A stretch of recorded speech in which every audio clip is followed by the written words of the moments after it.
Hello, my name's Scott Davis. Welcome to New World Birth. This is the care and feeding of a New World Age report for the Gregorian date of April 12th, 2015, for 1 Eek or wind in the Mayan Zolkin calendar, and Mercury moving into Taurus, Pluto turning retrograde, the Aries New Moon, and the Sun entering in Taurus. April 12th is 1 Eek or wind. It carries the themes of air, breath, life force, prana, chi, that which animates life, inspiration, imagination, the spark of creativity and spirit, communication, and the dissemination of seeds and ideas. The day glyph for wind is a T-shaped cross, which represents the Mayan god of wind and is also symbolic of trees, which restore the life energy to the air. This 13-day period would be a good time to communicate your inspiration and connect with the life force that makes you unique. And before I get into the daily energy for 1 Eek or wind, on the 12th, all the planets appear to be moving forward from our perspective here on the Earth, with the exception of Saturn, which appears to be moving retrograde or in reverse motion. And remember, the themes of retrograde planets are a review of the past, reevaluate, reminisce, and we can see these themes being played out. Saturn retrograde reviews our commitments, plans, what we do for work, the structures of our lives.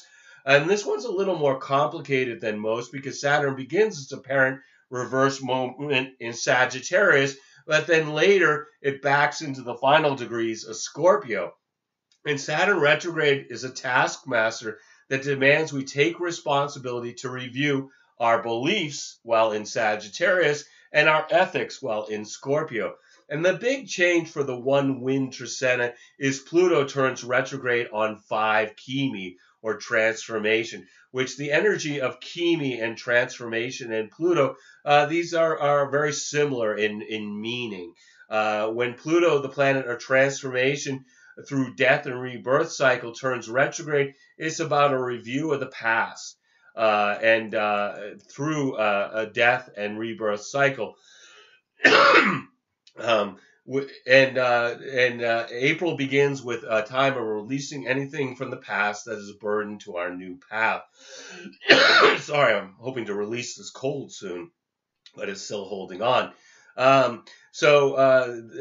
We can choose to let things go, or they can be ripped from our hands. But really what our choice is about how we want to react, because Pluto's going to take our baggage regardless of our attachment if it doesn't have a purpose in our rebirth. And what I find interesting about the astrology of April is Pluto in Capricorn is slowing to a stop as it begins its reverse or retrograde motion on the 16th. And planets are said to be at the peak of the power when they're stopped, bringing about transformation. And Pluto moved into Capricorn in 2008, which was the point when the overly optimistic investments of Pluto in Sagittarius started to crash, such as the housing market. And Pluto in Capricorn is determined in exposing the darkness and destroying the old order so that we can rise up like a phoenix from the ashes and soar again. Pluto in Capricorn, Pluto will be in Capricorn until 2024, and early in its transit through the sign, there's a breakdown phase where something that no longer serves is dismantled to create space for something new. Capricorn is about large structures, including banks, governments, corporations, and religions. This is a time of a cosmic course correction for the entire planet. We cannot continue to harm Mother Earth for the economic gain of a few. Pluto is about power and empowerment, which I believe is about our spiritual evolution from being conditioned to live in the fear of not getting our needs met, like so many rats in a maze, to realizing that there really is enough for all, and that we don't need to fight each other. What we've been sold, and at a very high price, I might add, is this concept of manufactured lack. And it's the resistance to Pluto's lessons of letting go of the past that bring tragedy and pain. Capricorn is about building and achievement, and as an earth sign, it's rooted in the material world of the goat. Think of the goat climbing the highest mountains as a symbol. Pluto rules the underworld, so look for events from the underground, such as earthquakes, volcanoes, giant sinkholes, events involving tunnels or subways, and infrastructure in general. Also, battles for underground resources, such as oil and fracking. Here in Maine, there's an ongoing battle with the Nestle Corporation and their subsidiary, Poland Springs, taking legal action against locals over water rights as they drain the aquifer for profit while people's wells are going dry. They're doing the same thing in California during the worst drought in perhaps in history. And Capricorn is also about the elderly. And in the USA, we have a political battle over Social Security, which was paid for by people's payroll deductions, has nothing to do with the national debt. But because our government borrowed from Social Security, has no way to pay it back, they want to dismantle this lifeline for our seniors. Pluto was last in Capricorn from 1762 to 1778, where it transformed the political and economic structures all over the world, from the end of the 7 Years' War, when France ceded Canada to Britain, to political unrest in Europe and her colonies, which brought changes to many nations. Catherine the Great came to power after the murder of her husband and went to war with the Ottoman Empire, which yielded Russian control over Turkish territories. Poland was divided into 3 sections owned by Austria, Prussia, and Russia. British Parliament passed the Stamp Act to pay for the cost to quell the colonial rebellion, which then later escalated into the American Revolution. And, this all sounds familiar, increasing taxes to maintain control of an oppressed population, resulting in the overthrow of the oppressor. It can't happen again, or can it? Pluto's in Capricorn. The previous Pluto in Capricorn was a time period from 1516 to 1533, which was a time period when exploration of the New World yielded the colonies, but also the anti-Catholic Church policy movement, with Martin Luther nailing his thesis to the church door in 1517. This is a time of Pluto moving in reverse, creating more separation from Uranus after the last month's 7th and final challenging square to Uranus and Aries. These challenging angles between Uranus, the planet of disruption and revolution and unexpected change, in Aries, the sign of the individual, challenging Pluto, the planet of death and destruction, but also rebirth, in the sign of Capricorn, representing structures, including governments and corporations, is the most powerful transit of our time. These two titans have had an exact confrontation, an amazing 7 times between 2012 and 2015. And usually these types of transits occur 3 times, sometimes 5 times. 7 times is unusual and very intense.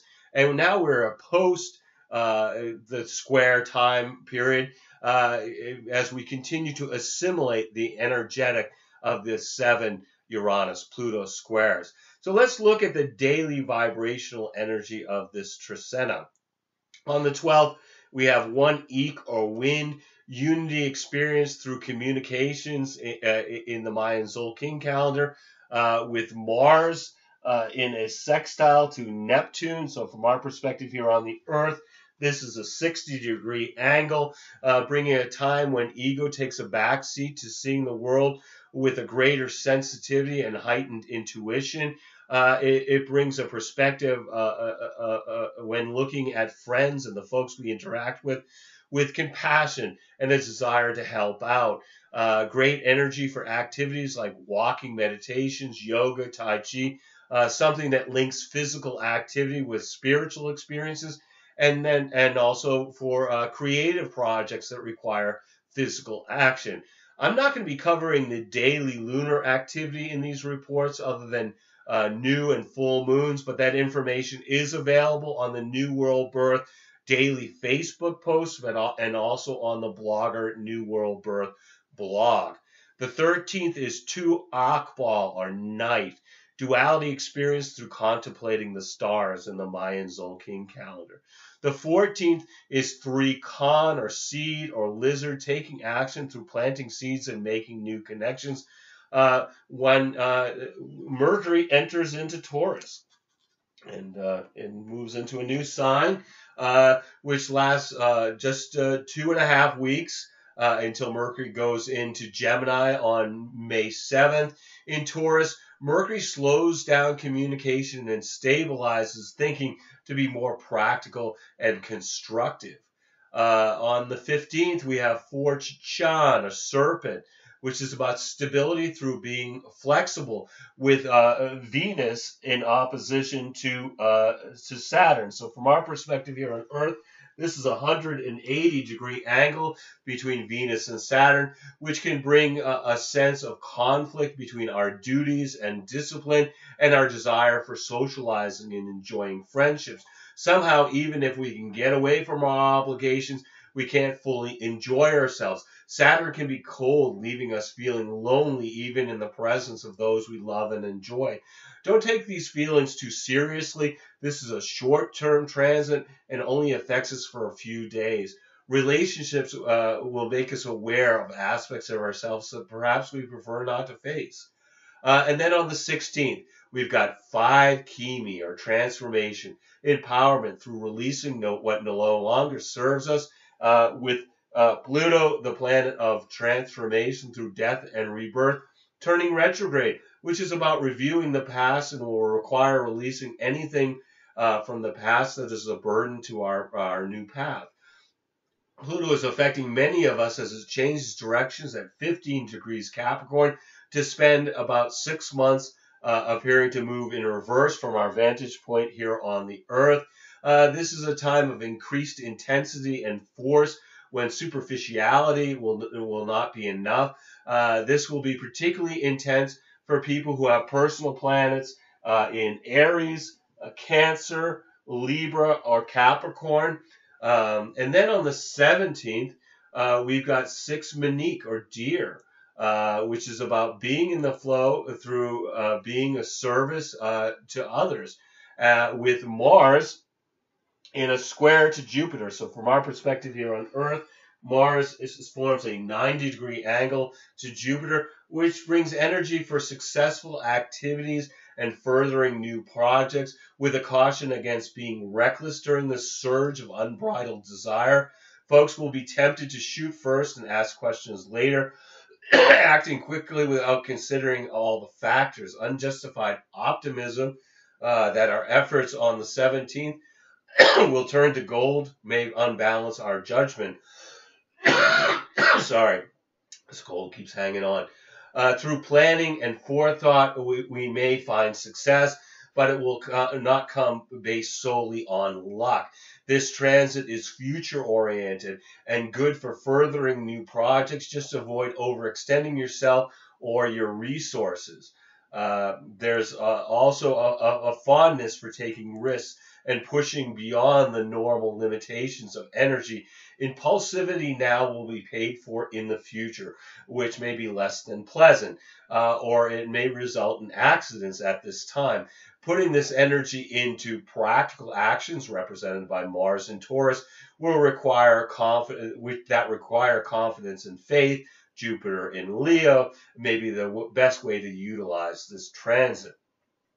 April 18th is 7 Lamont, or star, or rabbit, or Venus, reflection through being grateful for abundant relationships, with the Aries New Moon, as it makes no major planetary angles other than merging with the Sun. The Mars-Jupiter square is still active in the new moon chart. Mars rules Aries, bringing forceful, expansive energy to start something new. Both Mercury and Venus are applying towards aspects to Neptune, bringing a flow of imagination, spirituality, following to this lunation. The new moon brings an opportunity to set an intention for manifestation on the following full moon. So you want to look at the house of your astrology chart that contains 28 degrees Aries to consider what area of your life is being activated by this new moon. For me, that would be my 11th house of hopes and dreams, but also friends and groups. So I'd set an intention related to using this energy to furthering dreams and friendships. If you were able to use the Pisces new moon solar eclipse to let go of past relationships, situations, and beliefs that no longer serve you, this new moon in Aries is calling you to embrace your true self and move forward in new directions unencumbered. And then we go to the 19th, which is 8 Maluk, or offering balance through appreciating all of creation. And we've got, at this point, Mercury in a sextile to Neptune. So from our perspective here on Earth, it's again another 60-degree angle, which positively stimulates imaginations and sensitivities to the world beyond the physical, so both in the physical and non-physical through our intuition. This is not the best day for clarity or doing precision, detailed work. Instead, turn your attention towards spiritual aspects of life, and which will be benefited. This could be a period of dreaminess where folks spend more time fantasizing. Withdrawal from life is not bad, and is often important to feeding the world within through inspiration, as the intangible reality is as important as the material world. This may be a time when we are more aware of what's going on in the minds of others, so it may be difficult in keeping our intuitions organized. Clarity and detail are just really not favored at this time. And then also on the 19th, Venus is at a square to Neptune, so this is a 90-degree angle from our perspective here on Earth, which brings interactions between a planet and its higher octave planet. Venus is personal love. Neptune is unconditional universal love. This is about love and social interactions. Daydreaming is common under this influence, which could lead to artistic expression, with a caution here about expecting a loved one to live up to an impossible romantic ideal and discovering that you're partnered with a mere mortal. Enjoy the fantasy, but recognize that this is a passing phase and is not a reality to build a foundation on. Relationships begun under this influence may be based on fantasies that could lead to problems down the road. So experience a love connection made during this transit over a long period of time before making any type of commitment. This could also damage existing relationships if strong egos are involved. But mostly what I find is relationships that break down under this influence are not really based on reality to begin with. And then on the 20th, we have 9 Auk, or dog. Patience experienced through enjoying family and friends. And at this point, the sun enters into Taurus. So if you can imagine the handle of the pointer being the Earth and the pointer itself being line of sight, at this point, the Earth has moved enough on the orbit that it's now in a position where the sun is against the background of Taurus in the tropical system. Sun in Taurus illuminates purposeful determination and becoming efficient in practical matters for a month. This brings a grounded earth quality, as many are working the soil in hopes of a harvest. This can also bring more of a focus on security, both emotionally and materially, along with having the resources needed to live comfortably. The 21st is 10 Shuin, or monkey, manifestation through creating something new, as Mercury it forms a square to Jupiter. So from our perspective here on the Earth, again, 90-degree angle for the square, usually brings feelings of optimism and a positive perspective regarding life. People are inclined to set long-range plans and goals for the future from a place of seeing the big picture. This also is favorable for business deals and commercial transactions. But if you're unaware of this transit, you could overlook details that are important to the creation of your overall grand vision. Also, be careful about communicating to others in a way that may seem arrogant or self-righteous in tone. Awareness is the key to this, to working with this energy. Don't let this much optimism lead to sloppiness or overlooking important details. Also, on the 21st, Mars is in a trine to Pluto. So a 120-degree angle between Mars and Pluto, which is a supportive connection between the traditional and modern rulers of Scorpio, and an alignment between planet octaves, Mars representing our desire and personal will, and Pluto is the transient will of the universe and the empowerment of the authentic self. A trine between Mars and Pluto is good for making changes in our lives and to become more effective in changing the world around us. This can stimulate people's ambitions without others feeling threatened. With Pluto involved, the Martian ego gets sublimated in our efforts to be. So our efforts should really be for the greater good, or we'll sow the seeds of our own self-undoing. The 22nd is 11 Ebb or Road, which is about having resolution through serving the community. And at this point, Mercury is in a trine to Pluto, but it's also merging with Mars, meaning that they're exactly the same degree of Taurus, which can bring concern about first of all, Mercury trine Pluto brings concern about the deeper issues in life. People might have people wanting to dig below the surface to uncover mysteries. On a personal level, this can be excellent for inner work, but it might be a good time for some alone time to discover some of the deeper dimensions of your psyche. Communications may seem rather serious and profound.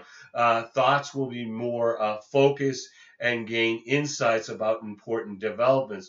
And then Mercury conjunct Mars at the same degree of Taurus, which should be handled with care because folks are more argumentative and may take their egos too seriously.